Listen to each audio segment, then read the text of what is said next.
چوکھٹ پر بھکاری بن کے آیا ہوں، الہی تیری چوکھٹ پر بھکاری بن کے آیا ہوں، سراپا فقر ہوں، عجز و ندامت ساتھ لایا ہوں، بھکاری ہو کہ جس کے پاس جھولی ہے نہ پیالہ ہے، بھکاری وہ جسے حرص و ہوس نے مار ڈالا ہے، متاع دین و دانش نفس کے ہاتھوں سے لٹوا کر، سکون قلب کی دولت ہوس کی بھینٹ چڑھوا کر، لٹا کر ساری پونجی غفلت و عصیاں کی دلدل میں سہارا لینے آیا ہوں، تیرے کعبے کے آنچل میں سہارا لینے آیا ہوں، تیرے کعبے کے آنچل میں یہ آنکھیں خشک ہیں یا رب انہیں رونا نہیں آتا، سلگتے داغ ہیں دل میں جنہیں دھونا نہیں آتا، الہی تیری چوکھٹ پر بھکاری بن کے آیا ہوں، سراپا فقر ہوں، عجز و ندامت ساتھ لایا ہوں۔ السلام علیکم میرے دوستوں۔ اصل میں یہ جو ابھی حمد پڑھی ہے، الہی تیری چوکھٹ پر بھکاری بن کے آیا ہوں، اللہ رب العزت کو اپنے بندے سے یہی عجز مطلوب ہے۔ اور آج کے جو ہمارا جو ٹاپک ہے وہ ہے بھی یہ کہ عبادت کے آداب کیا ہیں اور اس کی فضیلت کیا ہے، ٹھیک ہے نا؟ اس کی کیا ہر چیز سے کرنے کی ایک ترتیب ہوتی ہے، ایک طریقہ ہوتا ہے۔ جیسے حضرت ابوبکر صدیق رضی اللہ تعالیٰ عنہ فرماتے ہیں کہ اللہ کا لاکھ لاکھ شکر ہے کہ اللہ نے اپنے تک پہنچنے کا سب سے آسان راستہ عجز و انکساری کو رکھا ہے۔ ہاں، اللہ کے ہاں اطاعت کی استکبار سے معصیت کی استغفار زیادہ مقبول ہے، اطاعت کی استکبار سے معصیت کی استغفار زیادہ مقبول ہے، کہ بندہ اپنے آپ کو فرما بردار سمجھ کر تکبر کرے، جیسا کہ شیطان نے کیا تھا۔ ہاں جی، انسان کی دراصل فطرت کیا ہے کہ جیسے حضرت آدم علیہ السلام سے ہلکی سی خطا ہوئی، اس پر 40 سال رو رو کے ربنا ظلمنا انفسنا وَإِن لَّمْ تَغْفِرْ لَنَا وَتَرْحَمْنَا لَنَكُونَنَّ مِنَ الْخَاسِرِينَ، یا اللہ ختم ہی ہو گئے ہم تو اگر تو نے معاف نہ کیا۔ اللہ کو یہ بہت پسند ہے کہ بندہ روئے، گڑ گڑائے، معاف کرے۔ کبھی کبھار اللہ پاک دعائیں قبول کرنے میں نا کسی اپنے بندے کی نا دعا ذرا دیر سے قبول کرتے ہیں۔ فرشتے ایک بڑوں کی بات سے بات سنی، اس کی میرے پاس کوئی تصدیق نہیں ہے، تو بڑوں سے بات سنی کہ فرشتے اللہ سے کہتے ہیں یا اللہ یہ تیرا بندہ اتنا روتا ہے تیرے سامنے، رو رو کے بیچارہ اتنا، تو اس کی سنتا نہیں، وہ اس کی تو فوراً تو کر دیتا ہے۔ تو اللہ پاک فرماتے ہیں وہ جس کی میں بات فوراً مان لیتا ہوں نا، اس کی عبادت مجھے پسند نہیں، مجھے وہ پسند نہیں ہے کہ مجھے وہ کس طرح کہ یہ جب روتا ہے نا، اس کا رونا مجھے اتنا اچھا لگتا ہے، اس کو میں دے دوں گا تو یہ رونا بند کر دے گا، تو جب یہ روتا ہے تو میں اس کو دیکھ کر خوش ہوتا رہتا ہوں، اور پھر اللہ فرشتوں کے سامنے اس کا فخر فرماتے ہیں۔ تو عبادت کے جو آداب میں سب سے بڑی بات جو ہے نا وہ ہے اِنَّا لِلَّهِ وَإِنَّا إِلَيْهِ راجعون۔ یہ اسلام کا مزاج ہے، اِنَّا لِلَّهِ، یہ جو کچھ بھی ہوا اللہ کی طرف سے ہوا، ہاں اِنَّا لِلَّهِ، اللہ کی طرف سے ہوا، مل گیا تو الحمدللہ، نہیں ملا تو اِنَّا لِلَّهِ، ٹھیک ہے، اِنَّا لِلَّهِ، یہ اللہ کی طرف سے آیا، ٹھیک ہے، وَإِنَّا لِلَّهِ وَإِنَّا إِلَيْهِ راجعون۔ ابھی تو یہ کوئی بھی بات نہیں ہے، لیکن ایک وقت آئے گا جب مجھے اللہ کی طرف جانا پڑے گا تو ہم اللہ کی طرف بھی جائیں گے۔ جب بڑا اسی لیے کسی کی موت آتی ہے تو ہم فوراً کہتے ہیں نا انا للہ و انا الیہ راجعون، کہ بھئی دیکھو اس کے جانے کا وقت آ گیا، یہ چلا بھی گیا. تو یہ اسلام کا مزاج ہے. اللہ کو اپنے بندے کا یہ مزاج پسند ہے. ورنہ ہمارے کوئی انسان بھی اس بات کا دعویٰ نہیں کر سکتا کہ میں بہت بڑا کوئی ولی ہوں یا بزرگ ہوں. ایک مرتبہ حضرت ابراہیم بن ادم رحم اللہ کعبے کا پردہ پکڑا ہوا، اس کو ہلا رہے، اے اللہ مجھے گناہوں سے بالکل بری فرما، مجھے عصمت عطا فرما. عصمت کا مطلب یا اللہ مجھے گناہوں سے بالکل بری فرما دے. ٹھیک ہے، یا اللہ مجھے عصمت عطا فرما، مجھے عصمت عطا فرما، مجھے عصمت عطا فرما. پھر ایک دم ان کو ایک آواز آئی، ابراہیم مجھ سے عصمت مت مانگ، یہ میں کسی کو نہیں دوں گا. مجھ سے مغفرت مانگ، یہ سب کو دوں گا.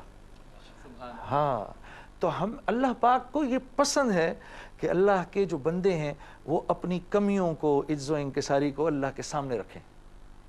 ہاں، اللہ کے نبی صلی اللہ علیہ وسلم فرمایا کرتے تھے میں دن میں 70 مرتبہ استغفار پڑھتا ہوں. ہاں، تو حضرت عائشہ رضی اللہ تعالیٰ عنہ نے عرض کی یا رسول اللہ آپ اتنا روتے ہیں؟ تو آپ صلی اللہ علیہ وسلم نے فرمایا عائشہ کیا میں اللہ کا شکر گزار بندہ نہ بنوں؟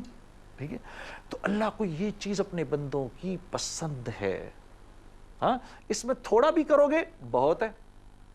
ہاں جی، اور اگر آدمی بے دھیانی کے اندر، ٹھیک ہے نا، دھیان کہیں اور ہے اور سوچے کہیں اور ہے، اس میں کرتا جائے کچھ نہیں ہوتا.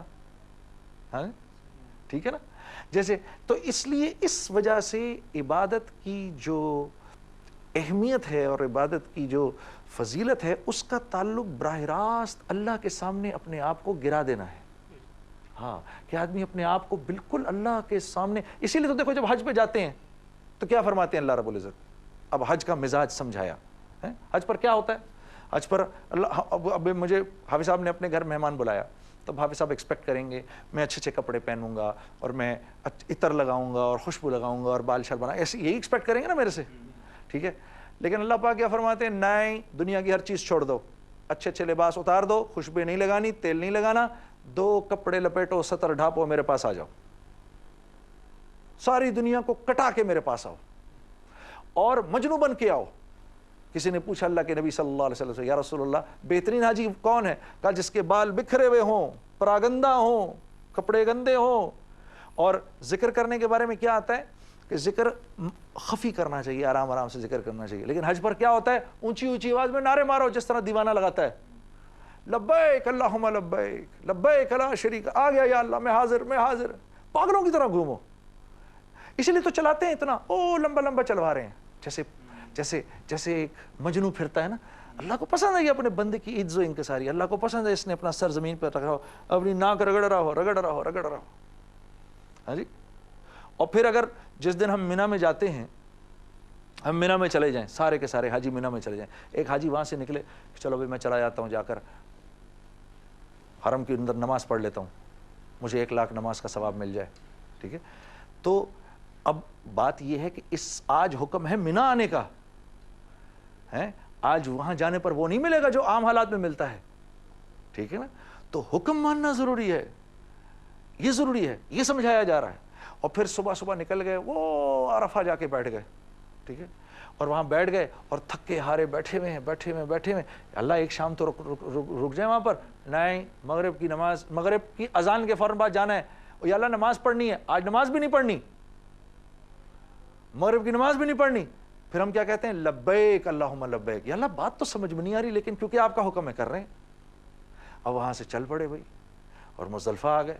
اور مزدلفہ میں مفتی صاحب بھی کنکریاں اٹھا رہے ہیں اور ڈاکٹر صاحب بھی کنکریاں اٹھا رہے ہیں اور انجینئر صاحب بھی کنکریاں اٹھا رہے ہیں اور بادشاہ سلامت بھی کنکریاں اٹھا رہے ہیں اور وکیل صاحب بھی کنکریاں اٹھا رہے ہیں. آپ کے گھر کے باہر کوئی کنکریاں اٹھانے لگے، آپ اس سے بولے بھائی کیوں اٹھا رہے ہو؟ بھائی شیطان کو مارنا ہے. وہ فوراً اندر بھاگے گا، مینٹل ہاسپٹل فون کرے گا، او بھائی تیرا کوئی پاگل تو نہیں بھاگ گیا ہے؟ لیکن یہاں پر سب اٹھا رہے ہیں اور کیا کہہ رہے ہیں؟ لبیک اللہم لبیک. اور پھر اس کے بعد گئے اور جا کر اگلی صبح زوال سے پہلے یا زوال کے بعد، اب تو خیر بہت رش ہوتا ہے، کبھی بھی جا کے مار لیں اور جا کر وہ پتھر کو مار رہے ہیں بھائی، شیطان کو مار رہے ہیں بھائی. تو ہمیں تو شیطان نظر نہیں آ رہا لیکن اللہ کا حکم ہے، ہم کیا کہتے ہیں آگے سے؟ لبیک اللہم لبیک. تو اللہ پاک ہمیں یہ سمجھا رہے ہیں میری بات تمہاری سمجھ میں آئے نہ آئے، تم نے آگے سے کیا کہنا ہے؟ یا اللہ جیسے آپ نے کہہ دیا میں ویسے کروں گا. ہاں، سمعنا واطعنا. تو مزاج بنوا رہے ہیں. مزاج تمہارا یہ بن جائے.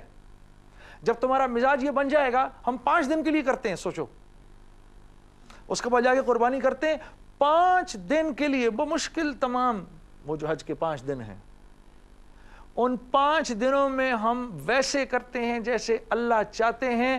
جیسے ہی طواف زیارت ہوتی ہے, ایک فرشتہ پیچھے سے آتا ہے اور پیچھے سے آ کر ایسے یوں کرتا ہے, شاباش, سب کلیئر ہو گیا, اب نئی زندگی گزارو, سب صاف. 5 دن 5 دن کے بعد سب کلیئر ہو گیا تیرا, تو آج ایسے جیسے آج پیدا ہوا ہے. 5 دن تو جو ساری زندگی ویسے گزار دے گا اس کو کیا ملے گا؟ 5 دن گزارنے پر تو اللہ پاک نے بالکل سلیٹ صاف کر دی, تو جو ساری زندگی ویسے گزار دے گا. ہاں, اور وہاں پر بلایا جاتا ہے اور سارے گناہ معاف کیے جاتے ہیں. اس کا مطلب یہ ہے انسان گناہ کرے گا, بعد میں بھی کرے گا, آج بھی کرے گا, کل بھی کرے گا, سوتے بھی کرے گا, جاگتے بھی کرے گا, ہر وقت کرے گا. سوتے تو نہیں کرے گا, جاگتے کرے گا. جاگتے اس سے گناہ ہوں گے, ویسے تو جاگتے رہنے سے سو جانا بہتر ہے, کم از کم گناہ سے تو بچ گیا.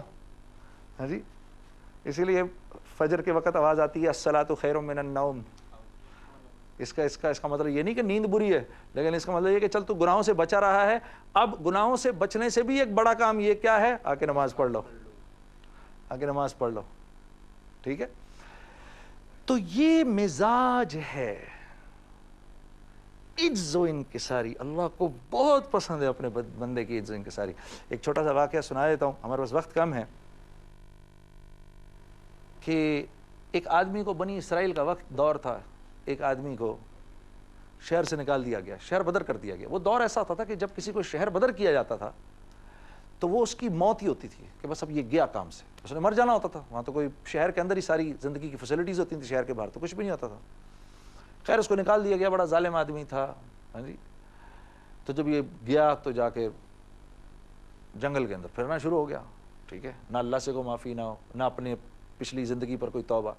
اس کو بیچ میں ایک بیماری ہوگی, اس بیماری نے آہستہ آہستہ اس کی جسم کی جان نکالنی شروع کی. کرتے کرتے کرتے ایک دن یہ ایک درخت کے نیچے جا کے لیٹ گیا, اور اس نے جا کر کہا کہ دیکھو اب تو میں مرنے لگا ہوں. اب جب اس کو یقین ہو گیا کہ میں مرنے لگا ہوں, تو اس وقت اس نے اپنے ایسے ہاتھ اٹھائے اور اس نے اللہ سے کہا, یا اللہ میں نے سنا ہے کہ جس کا کوئی نہیں ہوتا اس کا تو ہوتا ہے, اگر تو مجھے سزا دے کر تیری عزت میں اضافہ ہو جاتا ہے تو مجھے ضرور سزا دے, اور اگر مجھے معاف کر کے تیری بادشاہت میں کوئی کمی نہیں آتی تو یا اللہ تو مجھے معاف کر دے. دیکھ میں کس قسم پرسی کی حالت میں پڑا ہوا ہوں. یہ کہا اور اس کی روح نکل گئی. اس شہر کے اندر جو وقت کا نبی تھا, اللہ نے اس کو وحی بھیجی کہ جنگل میں میرا ایک ولی پڑا ہے, جاؤ اور جا کر اس کی نماز جنازہ پڑھو. تو نبی حیران ہو گئے کہ یہ کون سا بھائی وقت کا ولی ہے, اور اعلان کرو, شہر میں اعلان کرو کہ جس جس کو اپنی مغفرت کروانی ہے وہ وہاں جائے اور جا کے میرے اس ولی کے کی نماز جنازہ پڑھے. او شہر کے بندے وغیرہ اتنے پہنچ گئے وہاں پر. اب جو گئے تو جا کر دیکھا تو یہ تو وہی پڑا ہوا تھا جس کو شہر سے نکالا تھا. تو نبی نے دعا کی تو اللہ پاک نے فرمایا جو تو نے کہا وہ بھی ٹھیک, اور جو ہم کہہ رہے ہیں وہ بھی ٹھیک. تم لوگوں نے تو اس کو نکال دیا باہر, اس نے اس وقت مجھے یاد کیا, اور تم جانتے ہو جس کا کوئی نہیں ہوتا اس کے ہم ہوتے ہیں. کیونکہ موت کے وقت اس نے صرف اپنی مغفرت مانگی. مجھے میری عزت و جلال کی قسم, اس وقت اگر یہ ساری انسانیت کی مغفرت مانگتا میں سب کو معاف کر دیتا. ہاں, تو اللہ ایسے ہیں, ہم اللہ سے ناواقف ہیں. اللہ سے جوڑ بٹھانے کے نفع ہمیں کو پتہ نہیں ہے, اللہ سے جوڑ بٹھانے کے نفع ہمیں پتہ نہیں ہے. تو اللہ پاک آپ لوگوں کا آنا قبول کرے بھائی, ٹھیک ہے نا. اور اپنے بس میں چلو جتنا ہے, ابھی وقت تھوڑا سا ہے تو ابھی ہم نے اتنی سی بس تھوڑی سی بات کر لی ہے. ہاں, اب آپ لوگوں سے سوال جواب کر لیتے ہیں. بھائی کسی کے ذہن میں کوئی سوال ہو تو بتاؤ. تو میرا سوال یہ ہے کہ جب ہم نماز کے لیے کھڑے ہوتے ہیں تو کپڑے عجیب بکھرے ہوئے ہوتے ہیں, مطلب بہت سارے لوگوں کے, اور جب نماز کے دوران میں جب ہم نماز پڑھ رہے ہوتے ہیں, رکعت جب باندھ لیتے ہیں, اس کے بعد ہم کوئی جو ہے نا الگ الگ طرح کی موومنٹ کر رہا ہوتا ہے, کوئی کھجا رہا ہوتا ہے, کوئی کچھ کر رہا ہوتا ہے, تو کیا یہ نماز کے آداب میں شامل ہے؟ اس سے نماز قبول ہو جائے گی ہماری؟ بھائی دیکھو, جو چیز جتنی خوبصورتی سے کی جاتی ہے, ہمیں جو کہتے ہیں نا پریزنٹیشن از ویری امپورٹنٹ,